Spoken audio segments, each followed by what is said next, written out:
আজকে কিন্তু তোমাদের জন্য নিয়ে এসেছি একদম একটা লাল টুকটুকে মিষ্টি পাঞ্জাবির ভিডিও। এটা একটা ধুতি পাঞ্জাবির সেট এবং এটা অর্ডার করেছিল কিরণ। আজ থেকে প্রায় 3 মাস আগেও আমাকে এটা অর্ডার করেছিল, যদিও বা আমার কাজের চাপের জন্য ওকে করে দেওয়া হয়নি। আস্তে আস্তে ধীরে সুস্থে আমি করে দিয়েছি ওর এই পাঞ্জাবিটা। এবং এত মিষ্টি মেয়েও, ও কোনো কমপ্লেনও করেনি কেন দিদি একটু লেট হয়েছে। আমি সবসময় চেষ্টা করি টাইমের আগে সমস্ত কিছু দিয়ে দেওয়ার, কিন্তু কিছু কিছু সময় সেগুলো হয়ে ওঠে না। এত ভালো কাস্টমার থাকলে তো কোনো অসুবিধাই হয় না। আর ও আমাকে একটা আমারই ডিজাইন পাঠিয়ে বলেছিল এরকম করে দিতে, এবং কয়েকটা চেঞ্জেস ছিল।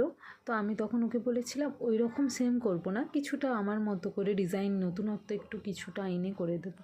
তোমরা তো সকলেই জানো, আশা করি যারা আমার ভিডিও দেখো, যে আমি সব পাঞ্জাবিতে একই রকমের ডিজাইন করা পছন্দ করি না, কিছু কিছু নতুনত্ব রাখতে খুব ভালো লাগে। তো সেরকমই আমি করেছিলাম। এবং ওর সব থেকে যেটা দরকারি ছিল সেটা হচ্ছে এই হোয়াইট কলকার মধ্যে ইয়েলো মোটিভ।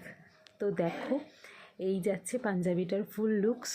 তোমাদের সাথে শেয়ার করলাম কিছু কিছু ভিডিও, যদিও বা আমি এরকম পাঞ্জাবি আগেও শেয়ার করেছি, তাই পুরো ভিডিওটা দিলাম না, কিছু কিছু হালকা হালকা লুকস তোমাদের সাথে শেয়ার করলাম। কেমন লাগলো অবশ্যই জানিও ভিডিওটা। আর ভালো লাগলে লাইক কমেন্ট শেয়ার করতে ভুলো না। দেখা হচ্ছে পরের ভিডিওতে। ততক্ষণের জন্য সুস্থ থেকো, ভালো থেকো, টাটা।